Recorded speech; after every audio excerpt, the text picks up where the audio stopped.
De opening van de Snitswieken liet net lang meer op een wachtje. Het Snits had van 3 tot mei 8 augustus een 250.000 mensen over de vlier. Dat zijn de mensen die het wel een feestje bouwen kunnen. Er zijn alle dagen 60 politiemensen actief en dat is wat meer dan verliezen. Bedoeld om het vooral een feest blijven te laten. Hoe dat oppakt wordt, is helder.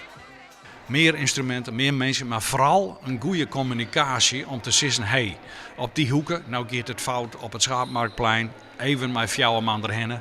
En ja, daar heb ik zo mooi ondervinding mooi, dus ik vind het mooi om dat te kennen. Met zo'n groot feest en al die politie zo'n je haast failliet, werd het echt om gaat. En dat is wedstrijdzielen van jong en oud, kampioen en verliezers. Er wordt rekenen op zeker 800 deelnemers, 50 meer als verliezen. Dat komt mij terug het mooie waar, maar dat is maar een pad van de verklaring. Ik denk ook dat we in de afgelopen jaren zoveel geïnvesteerd hebben in de Sneekweek, in de faciliteiten, in het sponsordorp, in het terras. En ook in de rust in de nacht, want we hebben de eer en de sfeer. En dat moet elkaar niet in de weg gaan zitten. Daar hebben we ook een aantal jaren geleden op bijgestuurd. Ik denk dat al die aanpassingen en activiteiten ertoe geleid hebben dat dit wederom een geweldig watersportevenement gaat worden. Bij de Floortskou Vreed varen deze keer exporters mee, dit mij door gewoon een Special Olympics.